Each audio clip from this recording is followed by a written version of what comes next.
Amigos, buenas tardes, bienvenidos a las noticias de hoy. La falta de lluvias hace que las centrales hidroeléctricas corran riesgo de daños. Hola Gaby, ¿cómo estás?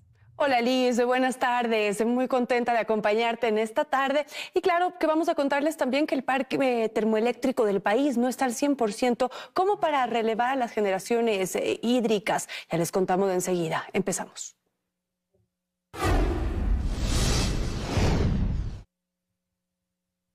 La central hidroeléctrica Mazar trabaja este martes con niveles por debajo del mínimo requerido, esto debido a la situación crítica de los ríos que aportan a la represa.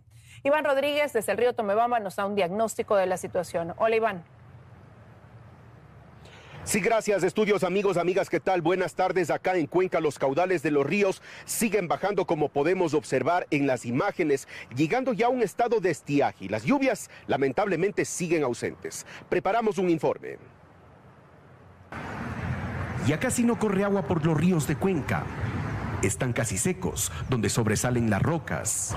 Y es que no llueve por acá y ya contamos 102 días de sequía.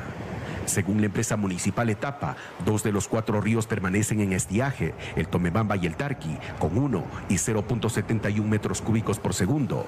En tanto, el Llanuncay y el Machángara tienen un poco más de caudal, 1,50 metros cúbicos por segundo. Situación alarmante para muchos cuencanos que frecuentan las orillas de estos afluentes. Veo que es crítico el asunto del río. Nunca he visto así. Y el asunto es que cuando no suena el río, es que ya no está normal. Si usted le ve, no, casi no suena el río. Pasa a ser una simple quebra. Rogar a Taita Dios que llueva, oiga. Por ahora el aporte de estos ríos es mínimo para el embalse de Mazar, que sigue en descenso. Este martes, al cierre de esta edición, se ubicó en 2.113 metros, nivel por debajo del mínimo operativo. Por su parte, la cota de la represa Malusa se mantiene en 1.980 metros sobre el nivel del mar.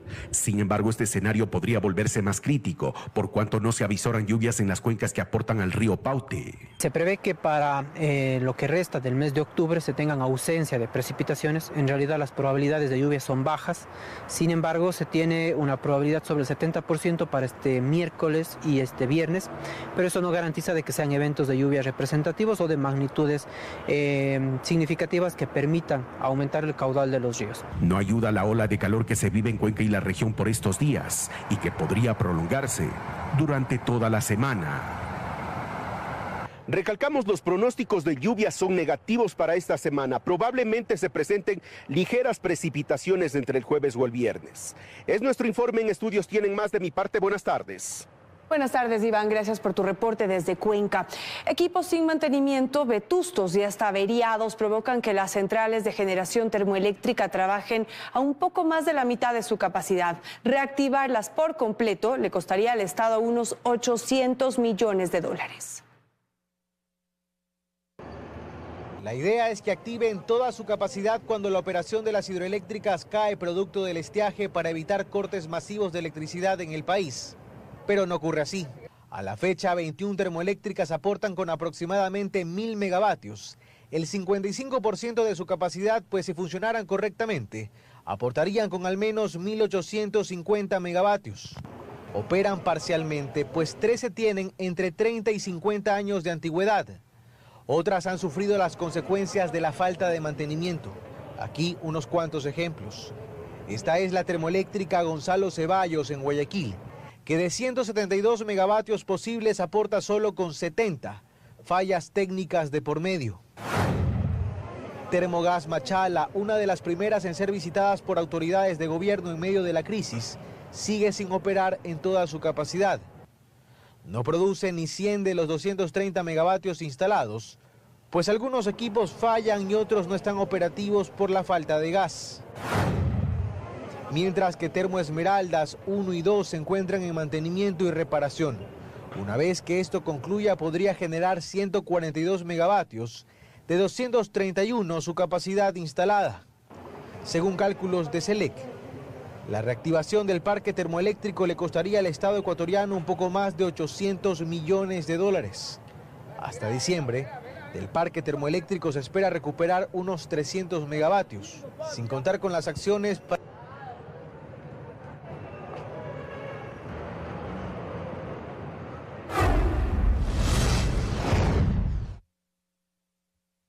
Se cumple un mes de haber iniciado los cortes de energías programados. Ciudadanos y comerciantes han tenido que adaptar su día a día de acuerdo a los horarios de restricción del servicio de energía eléctrica. Esto en medio de pérdidas económicas y el tiempo.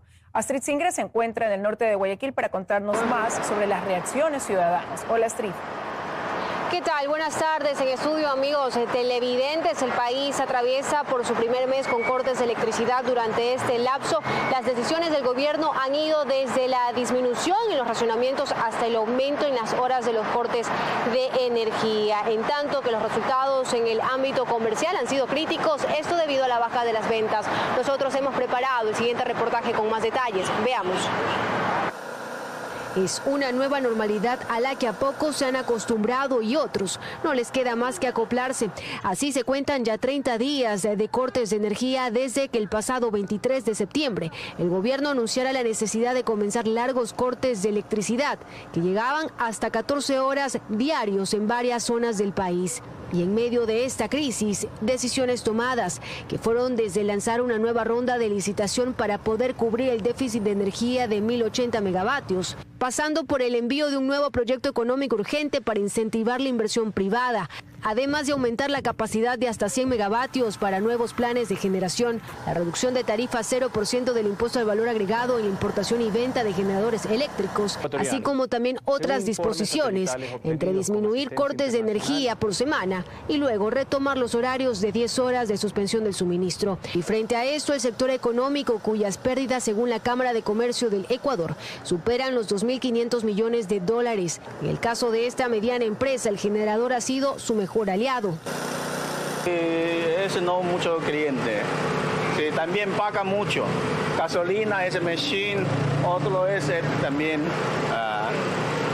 El local pago el mismo igual, no menos. Una realidad no tan diferente se vive en esta pastelería, cuya rutina ha tenido que modificarse. Tenemos lo que son cubitos de hielo y con eso mantenemos frescas las tortas. Ya tenemos tiempo manejándonos así. Pero en esta lucha no solamente están los negocios formales, también están los vendedores ambulantes. El semáforo, o sea, no se pasan apagados. Entonces ya pues no se puede trabajar, es un poco incómodo, a veces los buses pasan de largo. ¿Cuánto te hacías en el día, por ejemplo? En el día 40, 50. Ahora bastante, 25. Al igual que estos comerciantes, la ciudadanía en general se ha adaptado y espera que esta crisis pase lo más pronto posible y la economía mejore, pese a que ya han pasado 4 ministros y aún no se pueden ver las bondades de los nuevos proyectos térmicos. Recordar que conforme a la disposición emitida hace pocos días por el gobierno nacional, actualmente el país pues atraviesa durante esta semana cortes de energía de 8 horas y de ahí se irá disminuyendo de manera paulatina hasta llegar de cortes de 4 horas. Esta es la información a esta hora de la tarde. Ustedes continúan con más desde estudio. Tengan muy buena jornada. Gracias, Astrid, por tu reporte. Usuarios de la Corporación Nacional de Electricidad, CENEL, continúan pagando las facturas de energía eléctrica de septiembre por temor a la desconexión del servicio, pese al comunicado del gobierno de suspender el pago de planillas. Nuestra compañera Erika Vera, desde el lugar, nos amplía la información. Hola, Erika.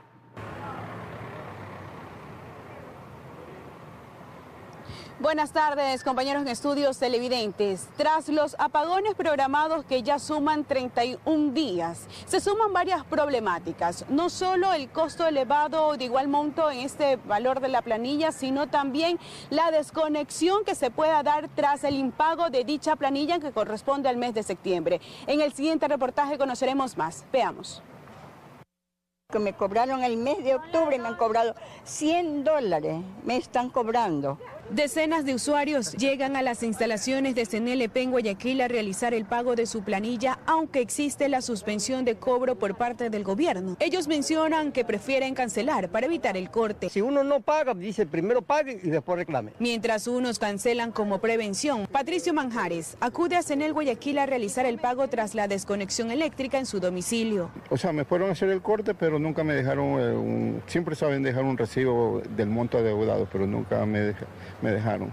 Mientras que Jorge Reyes llegó y realizó el pago tras la advertencia de la desconexión eléctrica. Ya está en el sistema, que tengo aviso de corte. Por eso cancelé. Por eso tengo que cancelar $40. Es como que exigen que no le diga. Incluso a través de redes sociales se conoció que en la Floresta 1 Sur de Guayaquil, una cuadrilla del Consorcio de Cortes y Reconexiones CIM, empresa contratista de CENEL, realizó la desconexión por falta de pago en el sector. Intentamos contactarnos con un representante del consorcio y no obtuvimos respuesta. Es importante mencionar que nos hemos comunicado con la Corporación Nacional de Electricidad EPEN Guayaquil para obtener una respuesta tras las denuncias presentadas por los usuarios y no hemos tenido una comunicación oficial. Compañeras, ustedes continúan con más en Estudios. Buenas tardes. Buenas tardes también para ti, Erika. Muchísimas gracias. Pérdidas estimadas de hasta $200.000 por hora proyecta el sector turístico del país durante este primer mes de apagones. Los hoteles ya registran cancelaciones de eventos y reservas. Bernarda Ceballos nos cuenta más. Hola, Bernarda. Compañeros, ¿qué tal? Muy buenas tardes. Sí, los hoteles más perjudicados son los que no cuentan con generadores de electricidad, mientras que un hotel grande de la ciudad de Guayaquil llega a gastar hasta $1.000 al día en combustible. De acuerdo a los representantes del sector turístico del país, aseguran que este año ha sido el más complejo luego del año de la pandemia. Les tenemos preparado el siguiente reportaje, veamos. El sector turístico de Ecuador ya se encontraba afectado desde la pandemia. La situación se complicó aún más por la ola delictiva y ahora los apagones hacen que este sector entre en jaque. De acuerdo a la Federación de Cámaras Provinciales de Turismo, las afectaciones por hora alcanzarían los $200.000 a escala nacional. A esto se le añaden los gastos que ocasionan los generadores de electricidad. Para tener una idea, un hotel de 5 estrellas invierte alrededor de $1.000 diarios en combustible, es decir, un aproximado de $30.000 al mes. En la capital ecuatoriana, por ejemplo, ciertos hoteles registran cancelaciones de eventos corporativos que superan el 10%. Al presidente de los hoteles de Quito le preocupa que los apagones y la ola delictiva continúen causando una mala imagen de Ecuador en el mundo. Afectan a que el viajero considere venir al país. Sí, estamos trabajando con el gobierno, con el Ministerio de Turismo, para poder ver qué posibilidades tenemos en el uso del diésel, que eso se nos ha encarecido.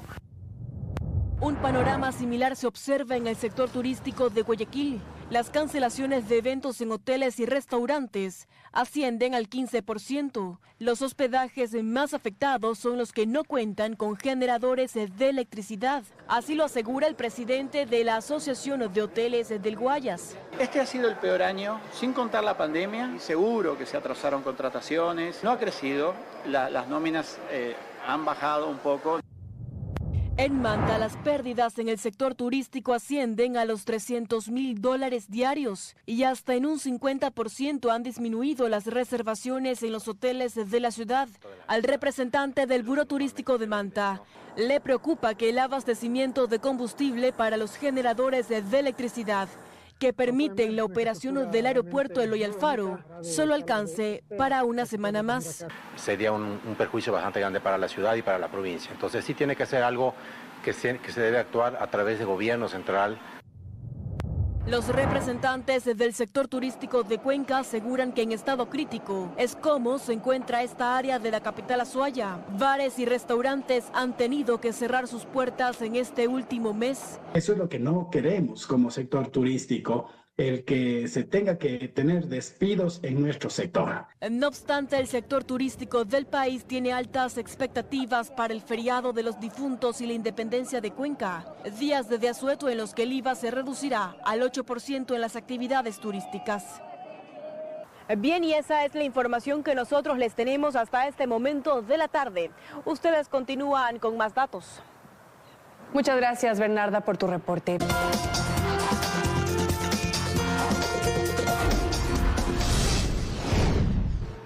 Seguimos con más información y les contamos que la bancada de gobierno busca incluir en la ley económica urgente la creación de un fideicomiso.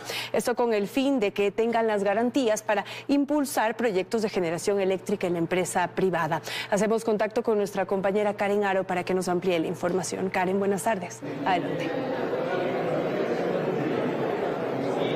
Así es, ¿cómo están? Buenas tardes. Habrá cambios en el informe para segundo debate del proyecto de ley económica urgente que busca la generación eléctrica privada. Al menos así lo anunció la presidenta de la Comisión de Desarrollo Económico, Valentina Centeno. Ha dicho que se incorporará un cambio y a través del cual se va a crear un fideicomiso mediante el que el gobierno podrá garantizar el pago por la producción energética del sector privado. Esto ha generado diferentes reacciones. Este debate se va a llevar a cabo el lunes 28, así lo anunció la presidenta de la Asamblea Nacional, Viviana Veloso. Escuchemos un extracto de sus intervenciones.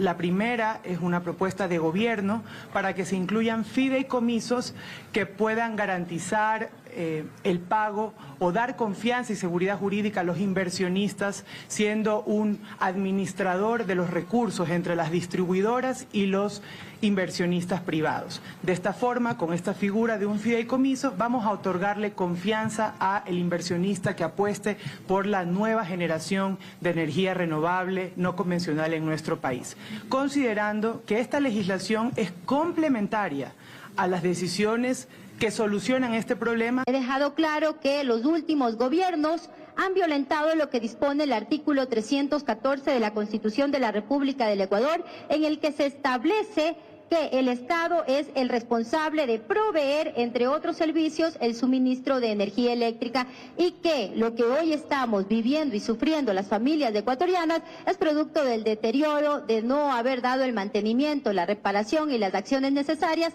en los últimos 7 años al parque termoeléctrico que tenemos. Y bien, por otro lado, este miércoles, como ya es de su conocimiento, se llevará a cabo el juicio político en contra de la ministra del Interior, Mónica Palencia. Todavía no hay claridad respecto de la votación que tendrán las diferentes bancadas. Solamente el gobierno ha dicho que está confiado en que no existirán los 92 votos necesarios. Paola Cabeza, la asambleísta de la Revolución Ciudadana, es una de las proponentes de este juicio político y habló de la expectativa que genera este proceso. Escuchemos. Que más allá de lo que pase con el futuro de la ministra Palencia, presidente, ella no es. Ella puede ser una gran abogada, pudo haber sido una gran jurídica de sus empresas, pudo haber tenido una destacada trayectoria en lo privado. En lo público falló, fracasó. En este país se están contando muertos, pero no se está contando política pública, no se están contando patrulleros, no se está contando plata para la seguridad. La policía también es víctima de la falta de capacidad de la ministra. Entonces, yo ya no quisiera llegar, porque a veces, y les juro que es la primera vez que me toca estar en un tema de un juicio político en donde a veces no depende de los elementos, sino que depende del estado de ánimo de los asambleístas. Y bien, para finalizar, nada más contarles que el presidente de la República, Daniel Noboa, decidió vetar totalmente al Código del Ambiente. Hay reparos a esta decisión. Eso les ampliaremos en las siguientes emisiones. Es cuanto les puedo detallar hasta el momento desde la Asamblea. Continúan ustedes. Buenas tardes. Buenas tardes también para ti, Karen. Muchísimas gracias. El presidente Daniel Noboa cancela su viaje a Brasil para apoyar a la ministra Mónica Palencia, quien este miércoles enfrentará un juicio político en la Asamblea Nacional. Además, el bloque de seguridad pide a los legisladores reconocer sus logros en tan pocos meses de gestión.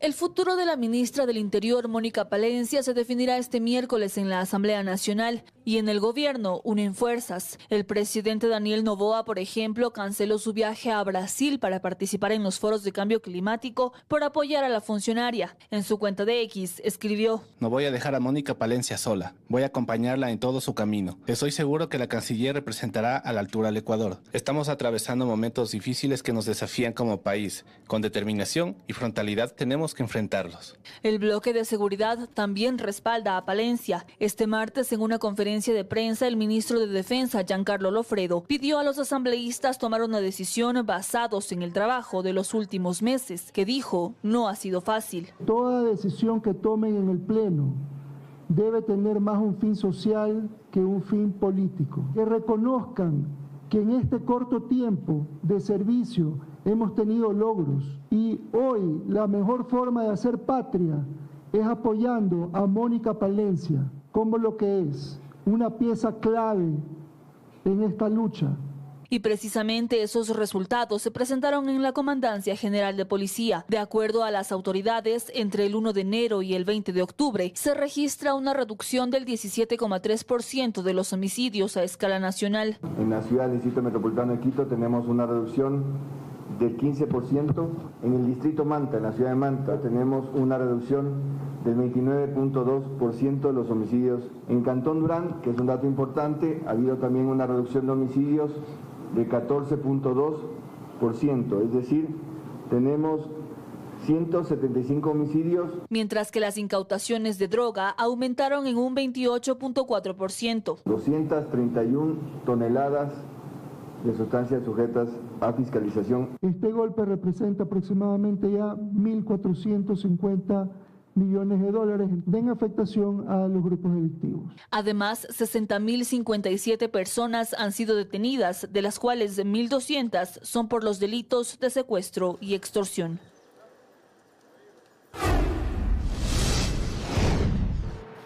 El Consejo de Participación Ciudadana realizó el sorteo para elegir a una representante de la sociedad civil para reconformar la Comisión Ciudadana de Selección que realizará el concurso para renovar parcialmente el CNE. Belén Merizalde está en la entidad y nos cuenta más. Adelante, Belén. Sí, muy buenas tardes. El proceso para la renovación parcial del Consejo Nacional Electoral avanza, aunque no con la agilidad que se requiere.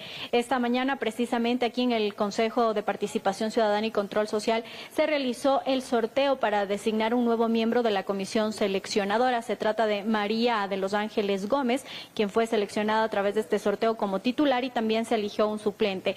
Y aunque falta todavía la designación de los representantes del Ejecutivo, Legislativo, la función judicial y de transparencia, ya la comisión podría iniciar a sesionar a partir de la próxima semana con los 6 miembros que en este momento la conforman. Escuchemos qué nos dijo el presidente del CPCCS. La próxima semana ya la comisión puede actuar. Recordamos que se queda una fase de méritos, una fase avanzada, eso lo seguiría lo que es oposición, impugnación también ciudadana, y se hace la designación.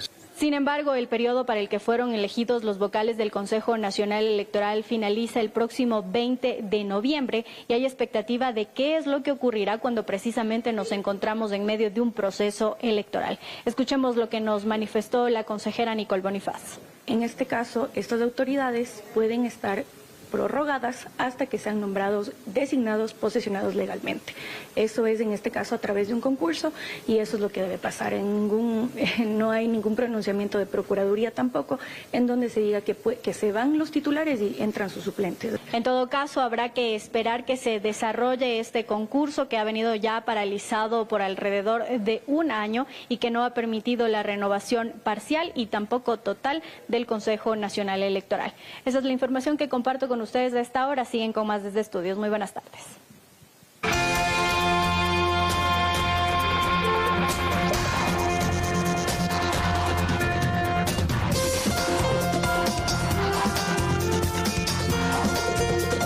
Más de información. El sector turístico se prepara para el feriado de noviembre. Pese a la crisis eléctrica, esperan mover aproximadamente 80 millones de dólares con la reducción del IVA en servicios de turismo.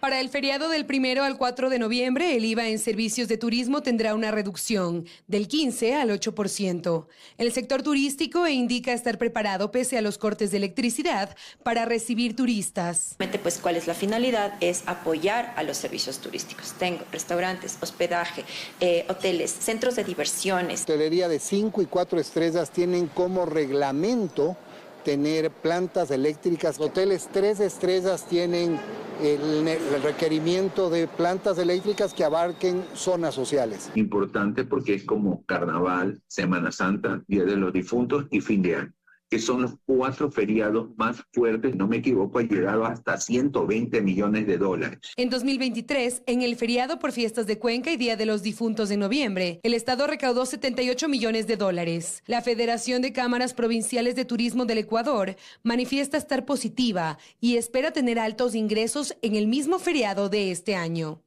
Que sean unos 80 a 100 millones de dólares, podría llegar a 120 millones de dólares.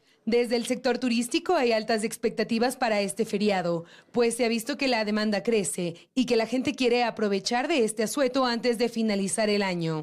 Muy buenas perspectivas, vemos que la gente está ya empezando a averiguar por paquetes que están organizando la hotelería, por tours. No obstante, pese a las altas expectativas, los ingresos de este feriado serían diferentes a los de otros años. El factor externo, que es la crisis energética que atravesamos, va a impedir que tengamos una recaudación masiva como ha sido en otros años. Sin embargo, los hoteles, restaurantes y demás servicios turísticos se han unido y aseguran estar preparados para recibir a las personas, ya sea con generador, colaborando entre sí o con promociones, y recomiendan a quienes no saldrán de su ciudad consumir en restaurantes locales o hacer actividades dentro de su área. Aunque los generadores de energía son útiles para enfrentar la crisis, estos podrían estar afectando la salud de las personas.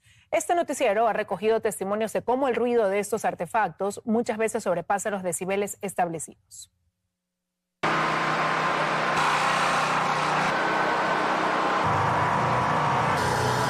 Este ruido se ha convertido en parte de la cotidianidad en Guayaquil. Son generadores de energía que ahora se visualizan a lo largo y ancho de las calles de esta ciudad. Y aunque han sido de gran ayuda, sobre todo para los negocios del centro de la urbe, hay quienes esta situación no les cuadra del todo. A veces cuando uno lo llevan por teléfono no se escucha. Entonces, no, claro, hasta vender, promocionar su producto es difícil. Claro, es difícil. Entonces, no sé, como que puede hacer el gobierno para que ya se suspendan esto. El ruido, demasiado ruido ambiental, demasiado, afecta mucho. Pero según el texto unificado de legislación secundaria de medio ambiente, hay límites máximos permisibles de ruido. Estamos en la calle Aguirre, en el centro de la ciudad de Guayaquil, y gracias a esta aplicación podemos medir los decibeles que generan el ruido de estos generadores que están sobre esta calle. Son entre 84 y 90 los decibeles que marca esta aplicación.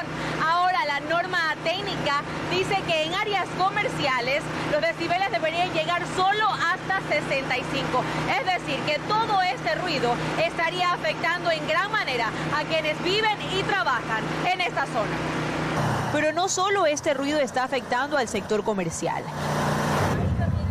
Por ejemplo, ella es María Andrea y vive en una zona residencial de Urdesa Central. Y desde hace algunas semanas ya no puede utilizar un cuarto de su casa porque un vecino ha instalado un generador y este causa un ruido bastante fuerte. Yo me levanto como gato pegado en mi techo porque el sonido es demasiado estruendoso, es demasiado fuerte y realmente al día siguiente uno se levanta. Ahorita, por ejemplo, estoy con dolor de cabeza. Ahorita, pero ya es por el estrés de que todo el tiempo no puedo dormir bien, me siento súper pesada, obviamente ya no puedo dar el 100% en mi trabajo, perjudica en todos los aspectos. Pero eso trae consecuencias. Según el doctor Ecuador Montenegro, ya se han presentado casos de enfermedades auditivas y de intoxicación del cuerpo. Un daño tremendo a los pulmones y eso va a deteriorar la vida y el bienestar del ser humano. ¿Y en cuestión auditiva? Sordera. Tanto ruido, la elevación de los ruidos va a producir sordera en toda la gente y malestar y ansiedad en la población. En medio de toda esta crisis de energía que vive el país, en donde se ha tenido que recurrir a alternativas como los generadores, a la actualidad no hay quien regule el uso de estos aparatos.